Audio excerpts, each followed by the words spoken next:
네, 김건희 여사의 특검 조사와 관련한 현안을 임혜진 사회부부 기자 그리고 홍정석 변호사와 함께 짚어보겠습니다. 두 분 어서 오십시오. 안녕하십니까. 네, 계속해서 전해드리고 있습니다만 오늘 오전에 출석을 했던 김건희 여사에 대한 조사가 7시간 23분 만에 종료가 됐습니다. 늦게까지 이어질 수 있다 이런 전망도 나왔었는데 예상보다 좀 빠르게 끝난 것 같네요. 네, 김건희 여사는 오후 5시 46분쯤 조사를 마치고 7시 10분부터 조서 열람에 들어갔습니다. 네. 이 휴식 시간을 포함해 조사에 소요된 시간은 모두 7시간 23분 정도였는데요. 김건희 여사가 오늘 특검이 통보한 시간을 넘긴 오전 10시 11분쯤에 특검 사무실에 도착했고 10시 22분쯤 곧장 조사실에 들어가 조사가 시작됐습니다. 이 특검이 공지한 대로 티타임은 없었고 오전 조사를 마친 김 여사는 미리 준비해온 도시락을 먹고 이후에 오후 조사를 재개했습니다.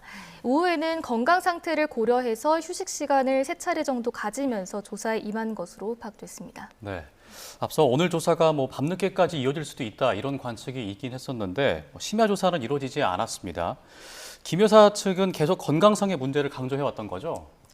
네, 그렇습니다. 특검 소원 통보 이후 김 여사 측은 하루에 한 혐의씩 조사를 해달라, 또 조사일 사이에 사나흘 정도의 휴식 시간을 보장해달라, 또 오후 6시에는 조사를 마쳐달라는 식의 요구를 하면서 관련 의견서도 특검에 요구를 했었습니다. 네. 다만 특검은 이 같은 요구를 좀 수용하지 않겠다는 입장이었는데 오늘 조사를 진행하면서 어느 정도 협의가 이루어졌을 수도 있을 것으로 보입니다. 이 YTN이 그 김 여사 측 변호인들과 통화를 했을 때 부인보다 건강이 좋지 않다. 즉 윤석열 전 대통령보다 김 여사의 건강이 더 좋지 않다라고 말하기도 했습니다. 또 지난번 아산병원을 퇴원한 이후에 계속 통원 치료를 받았고 관련 주치 진단서도 받은 것으로 파악됐습니다. 네. 7시 10분부터 이제 조서 열람이 진행이 되고 있고 약 1시간 정도 좀 넘게 지금 진행을 하고 있습니다. 조서 열람을 할 때 어떤 부분에 가장 신경을 써서 확인을 해야 되는 건가요? 통상의 범죄에서는 그 조사를 마치면 이제 본인이 진술했던 부분에 중심을 맞춰가지고 본인이 진술한 것과 동일하게 조서에 담겼는지를 봅니다. 네. 근데 이제 이번 사안 같은 경우에는 제가 언론에서 보기로는 김건희 여사가 대부분 혐의를 부인했고 단답형으로 얘기했다고 보도에 나오더라고요. 예. 그렇게 되면 반대로 특검의 질문 사항에 대해서 꼼꼼하게 볼 수밖에 없는 상황이 됩니다. 왜냐하면 질문과 조서에 담긴 내용이 다를 수 있기 때문에 그러면은 나중에 이 부분을 부인하기가 굉장히 어려워지는 상황에 처하게 되거든요. 그렇기 때문에 지금 오늘 김건희 여사의 변호인들은 본인들이 그러니까 김건희 여사가 답변한 것보다 특검의 질문 사항에 대해서 오히려 꼼꼼하게 보지 않을까 그렇게 생각이 듭니다. 예. 김건희 여사가 오늘 출석하면서 아무것도 아닌 사람이 국민 여러분께 심려를 끼쳤다, 죄송하다 이렇게 밝혔는데 김 여사가 특검 사무실에 출석하기까지의 그 모습이 공개됐잖아요. 이 영부인으로서는 최초인 거죠? 네, 그렇습니다. 김 여사는 특검 사무실 앞 도로에서 타고 온 승합차에서 내린 뒤에 이동 동선까지 모두 공개가 됐습니다. 이 특검 사무실 건물로 들어가서 에스컬레이터를 타고 포토라인이 있는 2층에서 엘리베이터를 타고 12층 조사실로 올라가기 전까지 전 과정이 모두 공개된 건데요. 김 여사는 검은색 정장 차림으로 등장을 했고 굳은 표정으로 취재진 앞에 섰습니다.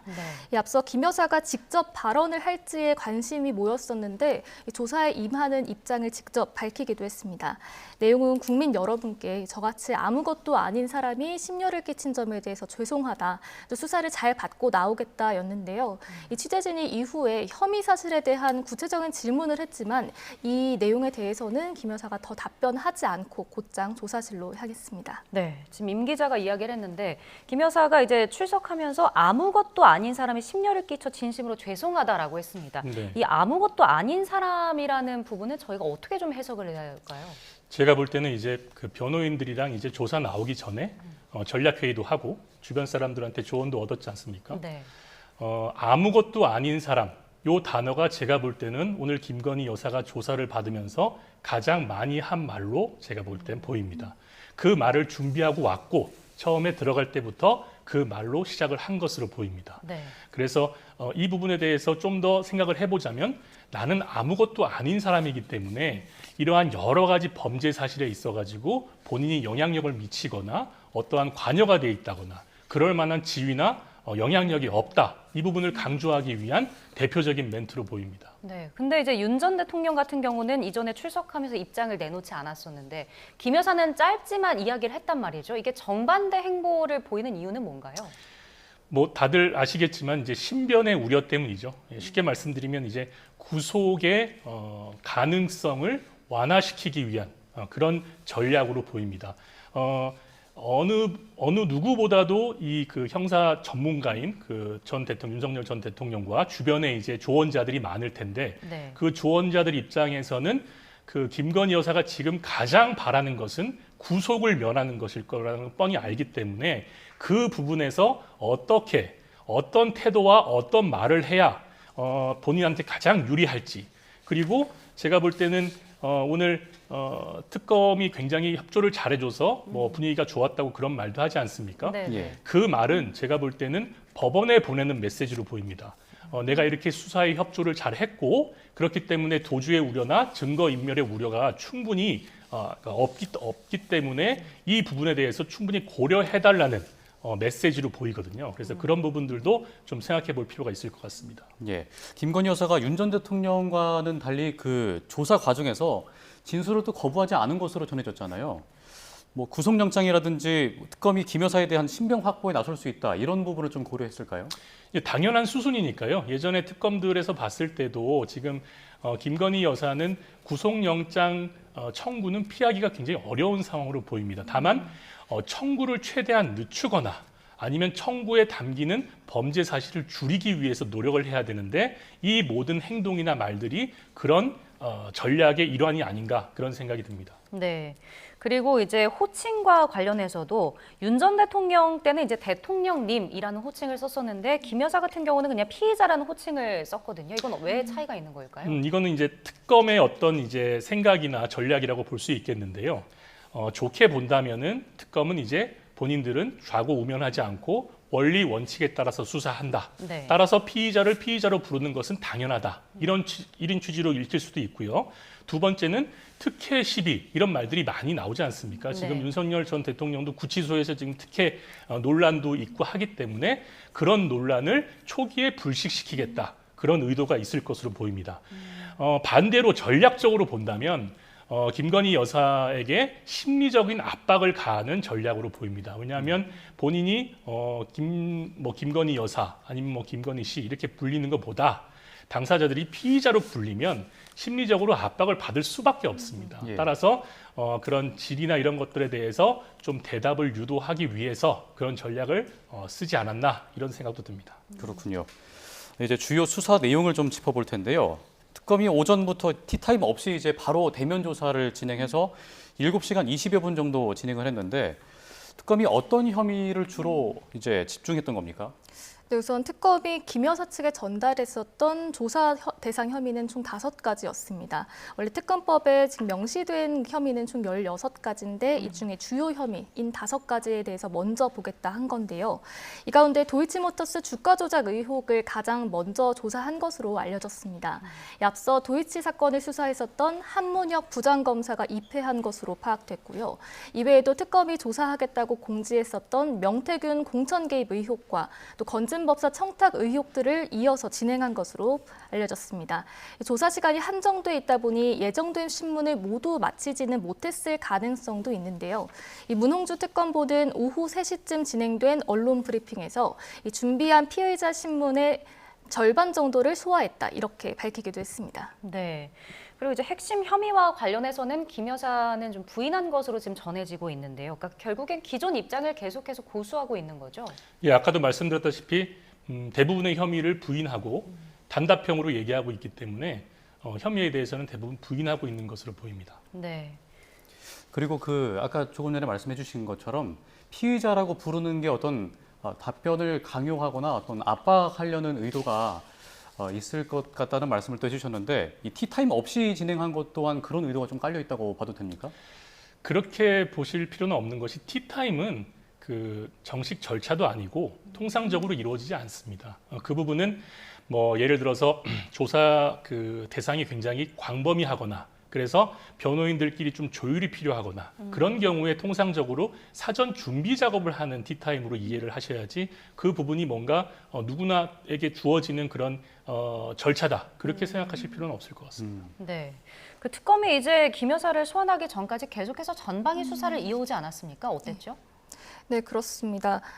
지난달 2일 정식 출범한 민중개입 특검팀은 숨가쁘게 조사를 이어왔습니다. 네. 1호 수사 대상이었던 삼부토건 주가 조작 의혹에 관련된 이일준 회장과 이은근 전 대표이사는 현재 구속된 상태에서 재판에 넘겨졌고요. 또 김 여사 가족 기업이 연루된 양평 공흥지구 사업 관련해서는 김 여사의 오빠인 김진우 씨에 대한 소환 조사가 이뤄졌고, 또 모친 최은순 씨 자택과 사무실, 김진우 씨의 자택 등에 대해서도 강제 수사가 진행됐습니다. 김 여사가 운영한 코바나 컨텐츠에 기업들이 거액을 협찬한 의혹에 대해서도 김 여사 사저와 또 코바나 컨텐츠 사무실 압수수색이 이루어졌고, 또 당시 협찬 기업인들에 대한 조사도 진행이 됐습니다. 김 여사 일가 땅이 있는 곳으로 종점이 변경됐다는 서울 양평 고속도로 의혹 관련해서도 국토부와 용역업체 등에 대한 압수수색이 앞서 진행됐습니다. 예. 특검이 김 여사를 소환하기 전에 이종호 전 블랙펄 인베스트 대표에 대한 신병 확보도 하지 않았습니까? 예. 그러니까 오늘 조사에 앞서서 이제 사전에 좀 유의미한 진술이나 정황 증거들을 좀 확보를 했을까요? 어제 구속이 되지 않았습니까? 네. 어제 늦게 구속이 됐기 때문에 오늘까지 아마 유의미한 진술 확보는 물리적으로 좀 어렵지 않나 싶습니다. 다만 이 부분에 대해서 이제 이종호 전 대표도 이제 본인의 진술에 대해서 어떻게 진술을 해야 될지 굉장히 고민되는 시간에 이제 처했다고 볼 수가 있겠죠. 그래서 이 부분에 대해서는 특검에서 이제 앞으로 진술을 확보해야 될 것으로 보입니다. 네. 지금 들어온 속보 먼저 전해드리겠습니다. 김건희 특검이 이제 내일 오전에 윤석열 전 대통령에 대한 체포영장을 다시 집행한다라는 소식이 들어왔습니다. 체포영장 집행기한 만료일이 내일인데요. 첫 시도 무산 엿새 만에 다시 한번 재집행에 나서는 것이고요. 정성호 법무부 장관이 서울구치소에 윤석열 전 대통령에 대한 체포영장을 집행할 것을 협조하라고 이제 지시를 내렸다라는 소식입니다. 변호사님, 일단 이제 내일이 이제 만료일이기 때문에 내일 집행할 수밖에 없는 상황인 거죠, 지금? 꼭 그렇지는 않습니다. 체포영장은 이게 유효기간이 있는 것이고 유효기간이 7일이었습니다. 내일이 마지막 날이지만 네. 체포영장이 나왔고 집행을 그 특검의 사정으로 이게 무산된 게 아니기 때문에 네. 저 영장을 반납하고 법원에 다시 신청을 하면 다시 나올 수 있기 때문에 반드시 내일 해야 되는 것은 아닌데 네. 여러 가지 뭐 오늘 김건희 여사의 뭐 조사라든지 이런 것들을 종합적으로 고려해서 내일 집행하는 것이 아닌가 생각이 듭니다. 네, 사실 특검 측이 앞서 그 뭐 물리력을 써서라도 체포영장 집행을 완료하겠다 이렇게 강한 의지를 또 드러내지 않았었습니까? 예전 최순실 국정농단 특검에서 최순실 씨가 그렇게 강제 구인돼서 온 사례도 있고 실제로 구치소나 교도소에서 수사에 협조하지 않는 경우에 체포영장을 발부받아서 강제 구인하는 경우들은 있습니다. 따라서 네.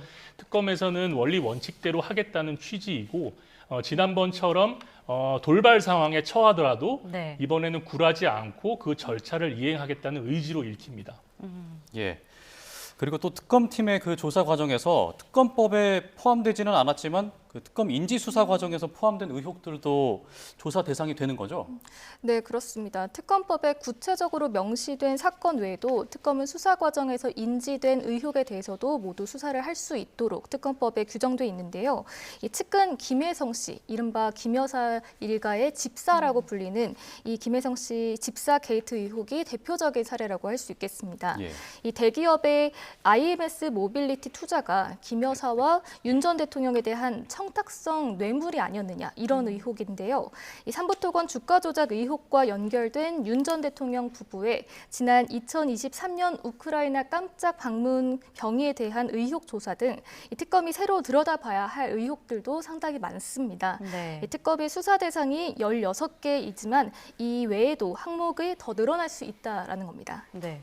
그 이제 김건희 특검의 그 1호 기소죠. 삼부토건 전현직 임원들 주가 조작 의혹과 관련해서 김 여사 구체적 연루 정황이 아직 드러나지 않은 것으로 좀 전해지고 있거든요. 뭐 특검 같은 경우는 이들과의 연관성을 좀 입증을 해야 되는 상황 아닙니까? 예, 특검이 이제 기존에 수사가 되고 있던 도이치모터스나 뭐 공천 개입이나 그런 거 외에 야심차게 새로 이제 발굴해서 인지한 사건으로 이제 삼부토건 주가 조작과 집사 게이트가 있는데 네. 이 혐의에 대한 지금 증거 확보나 입증이 좀 더딘 것 같습니다. 특검 쪽에서 굉장히 답답할 것 같은데요. 이 부분은 아까 말씀하셨던 그 이종호 씨가 이제 구속이 됐지 않습니까? 이종호 씨가 사실 김건희 여사의 모든 범죄에 대한 키맨이라고 볼 수 있습니다. 그렇다면 그 이종호 씨가 해병대 단체 카톡방에 3부 내일 체크라는 내용 때문에 이 부분이 불거진 거지 아니겠습니까? 그래서 이 부분에 대한 연관성을 자금의 흐름과 함께 추적하는 작업을 더 신속하게 진행할 것으로 보이고요. 이 부분을 밝히는데 수사력을 집중할 것으로 보입니다. 예. 그리고 양평고속도로 노선 변경 의혹은 이제 특검팀이 수사 초기에 좀 속도를 냈던 사건인데 특검이 오늘 조사로 어떤 점을 좀 파고들었을까요? 양평 고속도로는 이제 이 부분도 이제 증거가 직접적인 증거들이 굉장히 확보되기 어려운 상황 아니겠습니까? 이게 노선을 변경하는 데 있어서 관여자들도 많고 이건 실무자부터 해가지고 정무적인 판단을 하는 결정자들까지 이르기까지의 그런 연결 관계에서 어떠한 일들이 있었는지에 대해서 굉장히 밝히는 게 어렵기 때문에 네. 이 부분의 핵심은 과연 그 부분에 대한 지시가 있었는지, 그 지시가 윤석열 전 대통령과 김 여사 측으로부터 나왔는지 그 부분을 밝히는 게 핵심으로 보입니다. 네. 지금 뭐 특검법에 적힌 김 여사 의혹이 총 16개고 오늘 3개 혐의에 관련해서 조사를 했었는데 사실 그렇기 때문에 남은 혐의도 많이 남아 있습니다. 뭐 추가로 더 소환할 가능성도 있는 거겠죠? 네, 그렇습니다. 오늘 예정된 조사가 다 이루어졌다고 해도 조사할 내용이 상당히 많기 때문에 추가 조사는 불가피해 보입니다. 먼저 그 수사 기간이 90일 동안인데 최대 2회 연장이 가능하기 때문에 네. 추가로 연장하는 동안에 조사가 이루어질 수 있을 것으로 보입니다. 이른바 김건희 특검법에 명시된 그 조사 대상 항목 16개 가운데 13개 항목에 김 여사 이름이 실제로 기재가 되어 있고요. 이 김건희 특검의 경우에 관련법에 따라 90일 조사 기간에 기소 여부를 결정하지 못하면 30일씩 2회에 걸쳐서 연장이 가능합니다. 굉장히 숨가쁘게 달려왔다 이런 식의 표현을 앞서 했었는데 네. 지난 한 달간 수사에도 불구하고 아직 규명이 필요한 사항들이 상당히 많습니다. 이 변호사님 말씀하신 것처럼 이 혐의를 입증하기 어려운 의혹들이 아직 많이 있기 때문인데요. 네.